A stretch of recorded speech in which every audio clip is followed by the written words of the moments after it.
సుమన్ టీవీలో మీ personal and business promotions కోసం కింది నెంబర్కి కాంటాక్ట్ చేయండి. పిఠాపురం నియోజకవర్గంలో ఉన్నాము.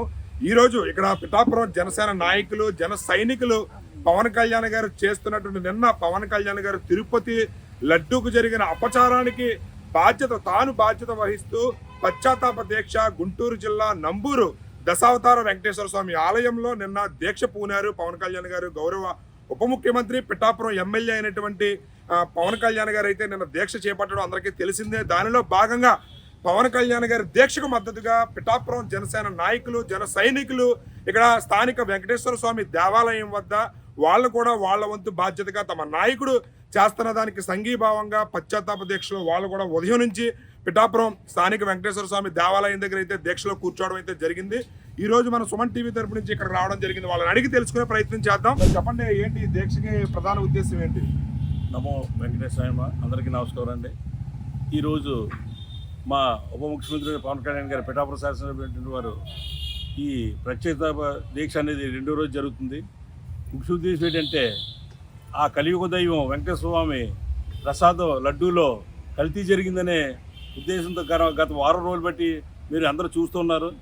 ఈ యొక్క గవర్నమెంట్ ఎన్డీఏ గవర్నమెంట్ వచ్చిన తర్వాత మన సీఎం గారు అవనండి, డిప్యూటీ సీఎం గారు అవ్వండి, ఒక లక్ష్యాన్ని మొదలుపెట్టారు. దానికి తిరుపతి కలియుగ దైవం వెంకటేశ్వర స్వామి మీద చేస్తే ఈ కొంతకాలం నుంచి ఒక వారం 10 రోజుల నుండి మీరందరూ చూసుంటారు.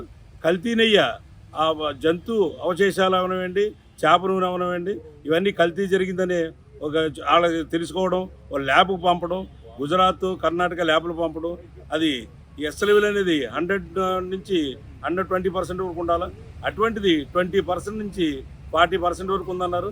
అంటే ఆటోమేటిక్గా మీకు అందరికీ తెలుసున్నదే. ప్రెజెంట్ రిపోర్టు పాత రిపోర్టు పెట్టారు.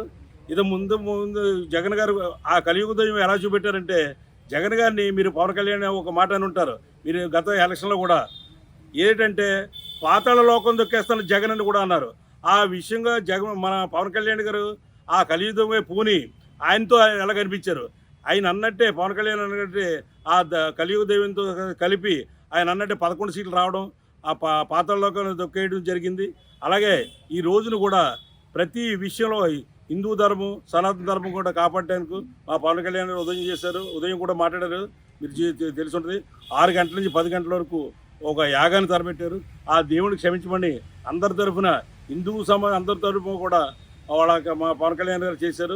ఈ యొక్క దీక్షను మా పిఠాపురం నుంచి శాసనమైనటువంటి పవన్ కళ్యాణ్ చేయడం వల్ల మేము పిఠాపురం నుంచి కూడా నిన్న నుంచి మొదలుపెట్టాం. ఈ రెండో రోజు మా జనసైనిక నాయకులు అవుతామండి, మన జన సైనికులు అవుతామండి, వీర మహిళలు అవనండి, అభిమానం అందరూ కూడా అందరి అభిమానాలతో కూడా ఆయనకి ఫుల్ మద్దతుగా ఆయన యొక్క ఆరోగ్య కూడా ఆ దీక్ష కొనసాగాలని ఆశిస్తున్నాం. ఈ జై జనసేన. చేప నూనె లేదా గుడ్డు మాంసం ఆయిల్తో కలిపి అవశేషాలు ఉన్నాయని చెప్పి గుర్తించడం అనేది అసలు హిందూ మనోభావాలు ఏ విధంగా ఉన్నాయి? ఇలాంటి సందర్భాల్లో హిందువులందరూ కూడా చాలా విచారం వ్యక్తం చేస్తున్నారు. దానిపై ఒక జన సైనికుడు మీ స్పందన ఏంటి?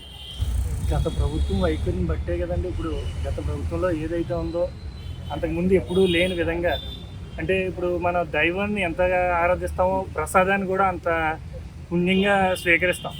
అక్కడికి వెళ్ళిన వాళ్ళు చాలా తక్కువ మంది ఉంటే అక్కడ ఆ ప్రసాదం తెచ్చి పంచేది ఎక్కువ మొత్తంలో ఉంటుందండి. ఒక లడ్డు తీసుకొచ్చి 10-20 మందికి పంచుతారండి. అది ఏదైతే ఆ కలుషిత లడ్డూని ఇప్పుడు ఎవరైతే స్వీకరించారో వాళ్ళందరూ బాధకి గురవుతున్నారు. దానికోసమే గత ప్రభుత్వం చేసిన వైఖరికి ఇప్పుడు ప్రాయశ్చిత్త దీక్ష పవన్ కళ్యాణ్ గారు పట్టడానికి కారణం ఏంటంటే, గత ప్రభుత్వం చేసిన తప్పుల్ని స్వామి మీరు మా మీద ఎటువంటి శిక్షలు వేయకండి, మీరు మా మీద కొంచెం మంచి ఉద్దేశంతో చూడాలి, ప్రజలందరూ ఆరోగ్యవంతులతో ఉండాలని చెప్పేసి ఉద్దేశంతో పవన్ కళ్యాణ్ గారు ఈ ప్రాయశ్చిత్త దీక్ష పట్టడం జరిగింది. ఇది మనం గమనించినట్టయితే ఒక లడ్డు మన నెయ్యిలో 100% క్వాలిటీ ఉండాల్సిన నెయ్యి 20% ఉందంటే లెక్కేయండి. 20% అంటే ఇప్పుడు 1000 రూపాయలు నెయ్యి తీసుకుంటే అందులో 200 మాత్రమే నెయ్యికి ఖర్చు పెడుతున్నారు. మిగతాదంతా కూడా వ్యర్థ పదార్థాలు వేయడం వల్ల వాళ్ళకి ఏదైతే కాంట్రాక్ట్ తీసుకున్నారో దానికి న్యాయం చేసుకోవడానికి వాళ్ళ ఇష్టానుసారంగా చేయడం జరిగింది. అలాంటి సంఘటనలు జరిగినప్పుడు ఒక సీనియర్ లీడర్గా ఒక అంటే హిందూ ధర్మాన్ని పాటించే వ్యక్తిగా మీకు ఎలా అనిపిస్తుంది? ఇది చాలా దారుణం అండి. మార్కెట్లో స్వచ్ఛమైన నెయ్యి కొనాలంటే కేజీ 3000 రూపాయలు కానీ దొరకదు. అటువంటిది 350కి దేవస్థానానికి సప్లై చేశారంటే ఇది మనం ఎవరో చెప్పక్కర్లేదు, దాంట్లో అవినీతి జరిగిందని. దాని మీదట మరి ఈ రోజున పవన్ కళ్యాణ్ గారు మరి మమ్మల్ని క్షమించండి భగవంతుడా, తప్పేదో జరిగిపోయింది, గత ప్రభుత్వం ఏదో తప్పు చేసింది, మమ్మల్ని శిక్షించకుండా మా ప్రభుత్వాన్ని మా ప్రజల్ని సుభిక్షితంగా ఉండాలని ఆయన ఈ దీక్ష మొదలుపెట్టారు. ఆ దీక్షకు మద్దతుగా ఈ జన సైనికులందరూ రాష్ట్ర వ్యాప్తంగా అందరూ ఈ దీక్షలో పాల్గొన్నారు. దాని గురించి మేము కూడా ఈరోజు ఈ దీక్షలో పాల్గొన్నాం.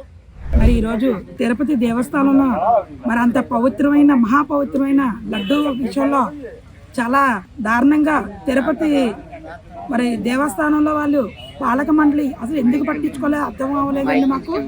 ఎందుకంటే మరి ఇన్ని రోజులు బట్టి కూడా గత 5 సంవత్సరాలు బట్టి కూడా మా అందరి చేత అక్కడ ఉన్న లడ్డూలోని చేపలది పండిది ఇవన్నీ కొవ్వులు కలిపి చేశారనేది అసలు ఊహించుకోవడం కూడా చాలా బాధాకరంగా ఉందండి.